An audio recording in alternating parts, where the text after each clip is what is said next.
Press meet ಮಾಡಿದಾಗ ಅಥವಾ release ಮಾಡ್ತಾ ಇದ್ದೀವಿ ಪ್ರೀಮಿಯರ್ ಶೋ ಅಂತ ಅಂದಾಗ ಸಿನಿಮಾ ಪತ್ರಕರ್ತರು ನಾರ್ಮಲ್ ಆಗಿ ಬರುವಂಥದ್ದು ಇರುತ್ತೆ ಯಾವುದೇ ನಾವು ಪ್ರೆಸ್ ಮೀಟ್ ಮಾಡಿದಾಗ. ಆದರೆ ಮಂಗಳೂರಲ್ಲಿ ನಮ್ಮ ತಂಡಕ್ಕೆ ಬೆಂಬಲವಾಗಿ ನಿಂತು ಎಲ್ಲ ಮಾಧ್ಯಮದಲ್ಲಿ ಅಂದರೆ ಪ್ರಿಂಟ್ ಮೀಡಿಯಾ ಇರ್ಬೋದು, ಎಲೆಕ್ಟ್ರಾನಿಕ್ ಮೀಡಿಯಾ ಇರ್ಬೋದು, ಎಲ್ಲ ಮೀಡಿಯಾದವರು ಬಂದು ನಮ್ಮ ಈ ಒಂದು ಸಿನಿಮಾ ಪ್ರೀಮಿಯರ್ ಶೋ ಅಲ್ಲೇ ನಮ್ಮ ಸಿನಿಮಾದ ಬಗ್ಗೆ ಜನರಿಗೆ ತಲುಪಿಸೋದಕ್ಕೆ ಸಹಾಯ ಮಾಡಿದ್ದಕ್ಕೆ ನಾನು ನಿಮ್ಮೆಲ್ಲರಿಗೂ ಋಣಿಯಾಗಿದ್ದೀನಿ. Thank you so much. Mostly ಈ ಸಿನಿಮಾ ಬಾಹುಬಲಿಯನ್ನು ಮೀರಿ ನಮಗೆ ಹೆಚ್ಚು ಶೋ ಕೊಡ್ತಾರೆ, ಜನರು ಬಂದು ವೀಕ್ ಡೇಸ್ ಕೂಡ ಹೌಸ್ಫುಲ್ ಆಗುತ್ತೆ ಅಷ್ಟು ಶೋಸ್ಗಳು ಕೂಡ ಅಂತಂದರೆ ಅದಕ್ಕೆ ಮುಖ್ಯ ಕಾರಣ ನೀವು ಮಾಧ್ಯಮದವರು ಅಷ್ಟರ ಮಟ್ಟಿಗೆ ಈ ಸಿನಿಮಾನ ರೀಚ್ ಮಾಡೋದಕ್ಕೆ ನಮಗೆ ಸಹಾಯ ಮಾಡಿದ್ದೀರಾ. Thank you so much. And cinema ಶುರುವಾಗಿದ್ದು ನಾನು ರಿಕ್ಕಿ ಶೂಟ್ ಮುಗಿಸ್ಕೊಂಡು ಶೂಟ್ ಮುಗಿಸಿದಾಗ ನನಗೆ ಮಕ್ಕಳ ಬಗ್ಗೆ ಒಂದು ಸಿನಿಮಾ ಮಾಡಬೇಕಂತ ಅನಿಸ್ತು. ಆಗ ಯಾವ ಸಬ್ಜೆಕ್ಟನ್ನು ತೊಗೊಳ್ಬೇಕು ಅಂತ ನಾನು ಹೊರಟಾಗ ನನಗೆ ಆಗ ಮತ್ತು ಅದಕ್ಕೆ ಕೆಲವೊಂದಷ್ಟು ವರ್ಷಗಳ ಹಿಂದೆ ಅಲ್ಲಲ್ಲಿ ಕೆಲವೊಂದು ಕಾರಣಗಳಿಗೆ ಶಾಲೆಯನ್ನು ಮುಚ್ತಾ ಇದ್ರು. ಸೊ ಒಂದು ಮಗುಗೆ ಅದರ ಮಾತೃಭಾಷೆಯಲ್ಲಿ ಎಜುಕೇಷನ್ ಕೊಡಬೇಕು ಅನ್ನೋ ಒಂದು ಸಿದ್ಧಾಂತಕ್ಕೆ ನಾನು ಕೂಡ ಬದ್ಧನಾಗಿರೋನು. ನಾನು ಕೂಡ ಒಂದು ಸರ್ಕಾರಿ ಶಾಲೆಯಲ್ಲಿ ಓದಿರೋವಂಥ ಕನ್ನಡ ಮೀಡಿಯಮಲ್ಲಿ ಓದಿರೋನು. ಸೊ ಇದ್ರ ಬಗ್ಗೆ ಸಿನಿಮಾ ಮಾಡೋಣ ಅಂತ ಅನಿಸ್ತು. ಬರೀ ಶಾಲೆ ಮುಚ್ತಾರೆ, ಮುಚ್ಚಬಾರ್ದು, ಅದಕ್ಕೊಂದು ಹೋರಾಟ, ಇವೇ ವಿಷಯಗಳನ್ನು ಹೇಳಿದ್ರೆ ಮೋಸ್ಟ್ಲಿ ಅದು ಬರೀ ಒಂದು ಅವಾರ್ಡ್ಗೋ ಅಥವಾ ಒಂದು ಫಿಲ್ಮ್ ಫೆಸ್ಟಿವಲ್ಸ್ಗಳಿಗೆ ಸೀಮಿತ ಆಗೋಗುತ್ತೆ. ಅದಾಗಬಾರ್ದು.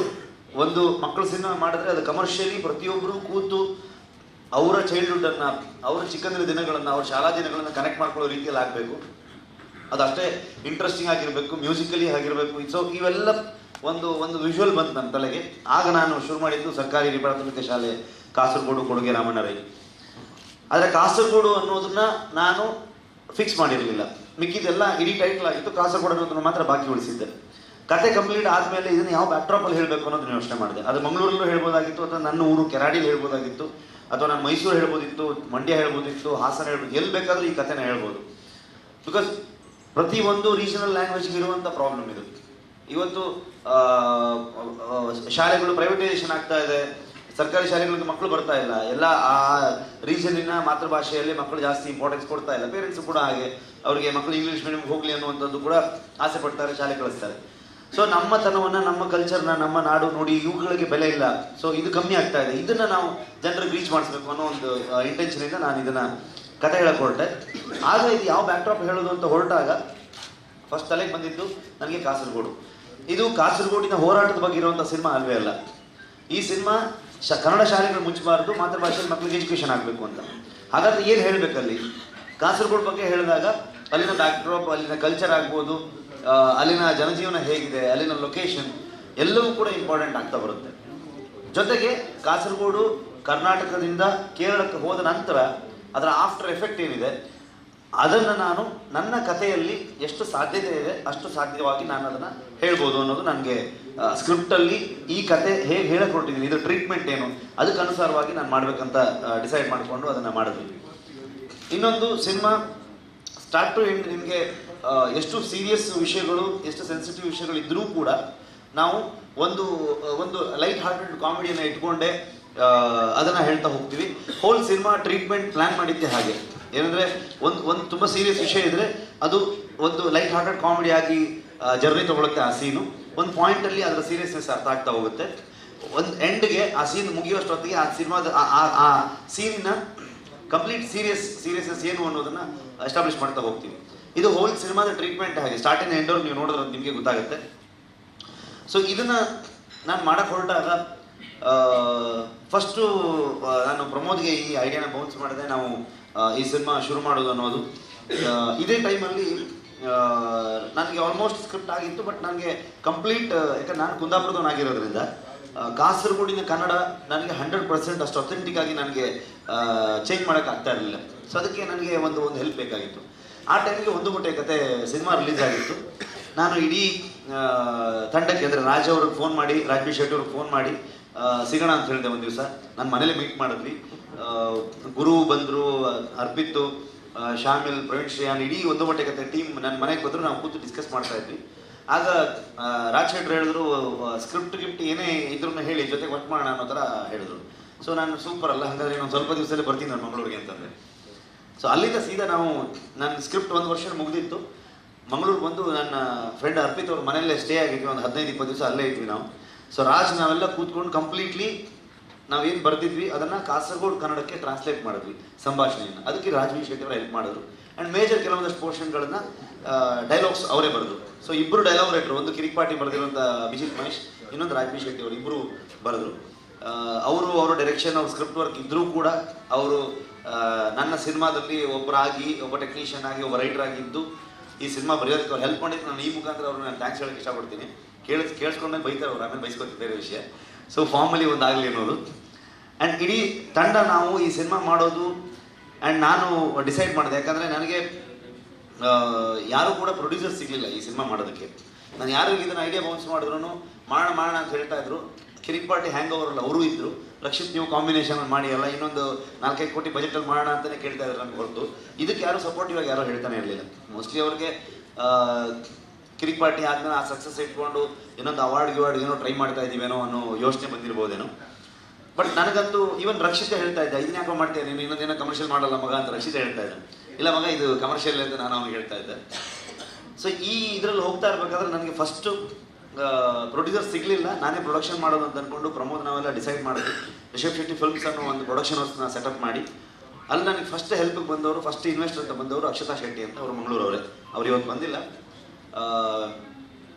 ಸೊ ಅವರು ನಮಗೆ ಒಂದು ಪೋರ್ಷನ್ ಇನ್ವೆಸ್ಟ್ ಮಾಡೋದಕ್ಕೆ ಒಪ್ಕೊಂಡ್ರು. ಆ್ಯಂಡ್ ಇನ್ವೆಸ್ಟ್ ಮಾಡೋದಕ್ಕೆ ಶುರು ಮಾಡಿದ್ರು. ನಾವು ವರ್ಕ್ ಸ್ಟಾರ್ಟ್ ಮಾಡಿ ಪ್ರೀ ಪ್ರೊಡಕ್ಷನ್ ಆಯಿತು. ಕಾಸರಗೋಡಿಗೆ ಬಂದ್ವಿ. ಕಾಸರಗೋಡಲ್ಲಿ ಆಲ್ಮೋಸ್ಟ್ ನಾವೆಲ್ಲ ಸುತ್ತಾಡಿಕೊಂಡು ಅಲ್ಲಿದೆಲ್ಲ ಇನ್ಫಾರ್ಮೇಷನ್ ಕಲೆಕ್ಟ್ ಮಾಡ್ತಾ, ಆ ರಿಸರ್ಚ್ ವರ್ಕ್ಗಳನ್ನು ಮಾಡ್ತಾ ಅಲ್ಲಿ ಆಡಿಷನ್ ಮಾಡಿದ್ವಿ. ಈ ಮಕ್ಕಳೆಲ್ಲ ಸಿಕ್ಕಿದ್ರು. ಪಲ್ಲವಿ ಮತ್ತು ಓಬ್ಳಮ್ಮ ಅನ್ನೋ ಕ್ಯಾರೆಕ್ಟ್ರು, ಪ್ರಕೃತಿ, ಅರುಣನ್ ಕ್ಯಾರೆಕ್ಟ್ರು, ಆತೀಶ್, ಈ ಥರ ಕೆಲವೊಂದಷ್ಟು ಮಕ್ಕಳು, ಕೆಲವೊಂದಷ್ಟು ಕ್ಯಾರೆಕ್ಟ್ರು, ಮಾಸ್ಟರ್ ನಮಸ್ತೆ, ಕೆಲವೊಂದಷ್ಟು ಮಕ್ಕಳು ಮಾತ್ರ ನಮಗೆ ಸಿಕ್ಕಿರಲಿಲ್ಲ ಕ್ಯಾರೆಕ್ಟರ್ಗಳಿಗೆ. ಸೊ ಆಗ ನಾನು ಮಂಗಳೂರಲ್ಲಿ ಇನ್ನೊಂದು ರೌಂಡ್ ಆಡಿಷನ್ ಮಾಡಿದ್ವಿ. ಆಗ ಈ ಮಕ್ಕಳುಗಳೆಲ್ಲ ಅಲ್ಲಿ ಆಡಿಷನ್ಗೆ ಬಂದು ಇವ್ರನ್ನ ನಾವು ಸೆಲೆಕ್ಟ್ ಮಾಡಿದ್ವಿ. ಬಟ್ ಸ್ಟಿಲ್ ಇನ್ನೊಂದು ಮೇಜರ್ ಪೋರ್ಷನ್ ಇನ್ವೆಸ್ಟ್ ಮಾಡೋರು, ಹಣ ಹಾಕೋರು ಬೇಕಿತ್ತು. ನಾವೆಲ್ಲರೂ ಕೂಡ ಪ್ರೊಡಕ್ಷನ್ ಮಾಡಿದ್ರು ಕೂಡ ಯಾರು, ಇನ್ಕ್ಲೂಡಿಂಗ್ ನಮ್ಮ ಸಿನಿಮಾಟೋಗ್ರಫರ್, ಯಾರು ಕೂಡ ನಾವು ಪೇಮೆಂಟ್ ಇಲ್ಲದೆ ಸಿನಿಮಾ ರಿಲೀಸ್ ಆದಮೇಲೆ ನಾವೆಲ್ಲರೂ ರೆಮ್ಯುನರೇಷನ್ ಪಾರ್ಟ್ನ ತೊಗೊಳ್ಳೋದು ಅನ್ನೋದಕ್ಕೆ, ಇನ್ಕ್ಲೂಡಿಂಗ್ ನಾನು ಡೈರೆಕ್ಷನ್ ಕೂಡ ಚಾರ್ಜ್ ಮಾಡಿಲ್ಲ, ಪ್ರೊಡಕ್ಷನ್ ಹ್ಯಾಂಡಲ್ ಮಾಡಿದ್ರು ಕೂಡ. ಸೊ ಒಬ್ಬ ಮೇಜರ್ ಇನ್ವೆಸ್ಟರ್ ಬೇಕು. ಈ ಟೈಮಲ್ಲಿ ನನಗೆ ಪ್ರದೀಪ್ ಅಂಕಲ್ ಪರಿಚಯ ಆಗ್ತಾರೆ, ಪ್ರದೀಪ್ ಆಳು ಅವರು. ಸೊ ಅವ್ರಿಗೆ ಗುರು ಒಂದು ದಿವಸ ಗುರು ಉಪ್ಪಳದಲ್ಲಿ ಕ್ರಿಕೆಟ್ ಆಡ್ತಾ ಇದ್ವಿ ಪ್ರೀ ಪ್ರೊಡಕ್ಷನ್ ಟೈಮಲ್ಲಿ. ಗುರು ನನಗೆ ಹೇಳ್ತಾರೆ, ಪ್ರದೀಪ್ ಅಂಕಲ್ಗೆ ಒಳ್ಳೊಳ್ಳೆ ಕಾಂಟ್ಯಾಕ್ಟ್ ಇದೆ, ಅವ್ರ ಹತ್ರ ಒಂದು ಕೇಳಿ ನೋಡಿ ಅಲ್ಲ. ಆಗ ನಾನು ಪ್ರದೀಪ್ ಅಂಕಲ್ ಕೇಳಿದಾಗ, ಇಲ್ಲ ನನಗೆ ಇನ್ನೊಂದು ಮೇಜರ್ ಇನ್ವೆಸ್ಟರ್ ಬೇಕು ಅಂತ. ಯಾಕಂದರೆ ಜನರಿಗೆ ಏನಿತ್ತು ಅಂತಂದರೆ ಕಿರಿಕ್ಪಾಟಿ ಮಾಡಿದ ಮೇಲೆ ಓಕೆ ಅದು ಇಂಡಸ್ಟ್ರಿಯ ಬ್ಲಾಕ್ ಬಸ್ಟ್ರು ಎಲ್ಲ ರೆಕಾರ್ಡ್ ಬ್ರೇಕ್ ಮಾಡಿದೆ, ಮೋಸ್ಟ್ಲಿ ನನ್ನ ಹತ್ರ ದುಡ್ಡಿರ್ಬೋದು ಅಂತ. ಅದು ಪ್ರೊಡ್ಯೂಸರ್ಗೆ ಹೋಗಿತ್ತು, ನನ್ನ ಹತ್ರ ಏನು ದುಡ್ಡಿರಲಿಲ್ಲ. ನನಗೆ ನನ್ನ ರೆಮ್ಯುನರೇಷನ್ ಏನಿದೆ ಅದಕ್ಕಿಂತ ಹೆಚ್ಚು ನನಗೆ ಶೇರ್ ಕೊಟ್ಟಿದ್ರು. ಸೊ ನಾನು ಯಾರಿಗೆ ಅಪ್ರೋಚ್ ಆದ್ರೂ ಓಕೆ ನಿಮ್ಮ ಹತ್ರ ದುಡ್ಡಿಲ್ವ ಅನ್ನೋ ಒಂದು ಕ್ವಶನ್ ಮಾರ್ಕೆ ಬರ್ತಾ ಇತ್ತು. ಸೊ ಆಗ ನಾನು ಪ್ರದೀಪ್ ಅಂಕಲ್ಗೆ ಹೇಳಿದೆ, ನನಗಿಲ್ಲ ಇನ್ನೊಂದು ಮೇಜರ್ ಇನ್ವೆಸ್ಟರ್ ಬೇಕು ಅಂತ. ಆಗ ಅವರು ಪುರುಷೋತ್ತಮ್ ಭಂಡಾರಿ ಅವ್ರನ್ನ ಪರಿಚಯ ಮಾಡ್ತಾರೆ. ಅವರು ನಮಗೆ ರವಿ ಅಣ್ಣನ ಪರಿಚಯ ಮಾಡ್ತಾರೆ. ಇದು ನನಗೆ ಶೂಟಿಂಗ್ ಶುರುವಾಗಿ 1 ವಾರ ಆಗುತ್ತೆ. 1 ವಾರ ಆದಮೇಲೆ ಆ್ಯಕ್ಚುಲಿ ಅಲ್ಲಿವರೆಗೆ ನನ್ನ ಇಡೀ ಪ್ರಮೋದ್ ಎಕ್ಸಿಕ್ಯೂಟಿವ್ ಪ್ರೊಡ್ಯೂಸರ್ ಆಗಿದ್ದರು, ಅರ್ಪಿತ್ ಮತ್ತು ಶಾಮಿಲ್ ಇವರೆಲ್ಲ ಲೈನ್ ಪ್ರೊಡ್ಯೂಸರ್ಸ್ ಆಗಿ ವರ್ಕ್ ಮಾಡ್ತಾಯಿದ್ರು. ಎಲ್ಲರಿಗೂ ಒಂದು ನೈಟ್ ನಾನು ಫೋನ್ ಮಾಡಿ ಹೇಳಿದೆ, ನಮ್ಮ ಹತ್ರ ಬಜೆಟ್ ಇಲ್ಲ, ಈ ಸಿನಿಮಾ ಮಾಡೋದಕ್ಕೆ ನಮ್ಗೆ ಸಿಗೋದೇ ಇಷ್ಟು ಅಮೌಂಟು, ಇದರಲ್ಲಿ ನಾವು ಮಾಡಲೇಬೇಕು, ಇದು ನಮ್ಮ ಪರಿಸ್ಥಿತಿ ಅಂತ ಅಂದ್ಕೊಂಡು. ಇನ್ನೇನೋ ಹೆಚ್ಚು ಕಮ್ಮಿ ಆದರೆ ಅಲ್ಲಿ ಸಾಲ ಹುಟ್ಟತ್ತೆ ನಂಗೆ ತರ್ತೀನಿ ಅಂತ ಅಂದ್ಕೊಂಡು ನಾನು ಎಲ್ಲರಿಗೆ ಹೇಳಿದೆ. ನೀವೇನು ತಲೆ ಕೆಡಿಸ್ಕೊಂಡು ಬನ್ನಿ ನಾವು ಮಾಡೋಣ ಅಂತ ಅಂದ್ಕೊಂಡು ಇಡೀ ಟೀಮ್ ರೆಡಿ ಆದರು. ಸೊ ಯಾಕಂದರೆ ಇವತ್ತು ಸಿನಿಮಾ ಸಕ್ಸಸ್ ಆಗಿದೆ, ನಾನು ಇವ್ರ ಬಗ್ಗೆ ನಾನು ಮೆನ್ಷನ್ ಮಾಡಲೇಬೇಕು, ಅದಕ್ಕೋಸ್ಕರ ಇಷ್ಟು ಕಥೆ ಹೇಳ್ತಾ ಇದ್ದೀನಿ, ಸಾರಿ. ಸೊ 1 ವಾರ ಆದಮೇಲೆ ಪ್ರದೀಪ್ ಅಂಕಲ್ ಮತ್ತು ಪುರುಷೋತ್ತಮ್ ಅಂಕಲ್ ನಮಗೆ ರವಿ ಅಣ್ಣನ ಇನ್ವೆಸ್ಟ್ ಮಾಡ್ತಾರೆ ಅಂತ ಹೇಳಿ ಬಂದರು. ಅದೇ ದಿವಸ ನೈಟೇ ಡಿಸ್ಕಷನ್ ಆಗಿ ಇವರು ಫೈನಲ್ ಮಾಡ್ಕೊಂಡು ಮಾರನೇ ದಿವಸ ನನಗೆ ಒಂದು ಅಮೌಂಟನ್ನ ಇದು ಮಾಡ್ತಾರೆ. ಅಲ್ಲಿವರೆಗೂ ನಿಜವಾಗ್ಲೂ ನಾನು ಈ ಸಿನಿಮಾ ಕಂಪ್ಲೀಟ್ ಆಗುತ್ತಾ ಅನ್ನೋ ಡೌಟಲ್ಲೇ ಇದ್ದೆ ಆ್ಯಕ್ಚುಲಿ. ಒನ್ಸ್ ರವಿ ಅಣ್ಣ ಬಂದ ಮೇಲೆ ಇಡೀ ತಂಡಕ್ಕೆ ನನಗೆ ಒಂದು ದೊಡ್ಡ ಜೋಶ್ ಬಂತು. ಇಲ್ಲ ನಮ್ಗೆ ಈಸಿಲಿ ಈ ಸಿನಿಮಾ ಮುಗಿಸ್ಬೋದು, ಯಾಕಂದ್ರೆ ಅಷ್ಟು ದೊಡ್ಡ ಬ್ಯಾಕಪ್ ಸಿಕ್ಬಿಡ್ತು. ಆಪತ್ತು ಬಾಂಧವ ಒಂಥರ ಬಂದರು ರವಿ ಅಣ್ಣ. Thank you. ನನ್ನ ಇಡೀ ತಂಡಕ್ಕೆ, ಅಂದರೆ ಎಸ್ಪೆಷಲಿ ಈಗ ಹೆಡ್ ಮಾಸ್ಟ್ರು ಈಗ ಬಂದರು, ಅವರು ಶಾಲೆಗಳನ್ನೆಲ್ಲ ಮಿಸ್ ಮಾಡ್ಕೊಂಡು ನಮ್ಮ ಶೂಟಿಂಗ್ ಬಂದು, ನಮ್ಮ ನಂಬಿಯಾರ್ ಮಾಸ್ಟ್ರು, ನಮ್ಮ ಪಣಿಕರ್ ಸರ್ ಇರ್ಬೋದು, ಇಡೀ ತಂಡ ಎಲ್ಲರೂ ಇದು ಅವ್ರ ಸಿನಿಮಾ, ಇದು ನಮ್ಮ ಸಿನಿಮಾ ಅನ್ನೋದನ್ನು ಯೋಚನೆ ಮಾಡಿಕೊಂಡು ತುಂಬ ಪಾಸಿಟಿವ್ ಆಗಿ, ಯಾರಿಗೂ ಎಲ್ಲೂ ನೆಗೆಟಿವ್ ಇರಲಿಲ್ಲ. ಯಾಕಂದರೆ ಹೆಚ್ಚಿನವ್ರು ಯಾರು ಕ್ಯಾಮ್ರಾ ಫೇಸ್ ಮಾಡಿದವರೇ ಇಲ್ಲ. ಕೆಲವರು ಒಂದಷ್ಟು ಜನ ತುಳುವಲ್ಲಿ ಕೂಡ ಆ್ಯಕ್ಟ್ ಮಾಡಿದರು. ಪ್ರಮೋದ್, ನಾನು, ಅನಂತ್ ಸರ್, ಪ್ರಕಾಶ್ ಅಣ್ಣ ಇಷ್ಟು ಜನ ಬಿಟ್ಟರೆ ಮತ್ತೆಲ್ಲರೂ ಕೂಡ ಹೊಸಬರೇ ಇದ್ದರು.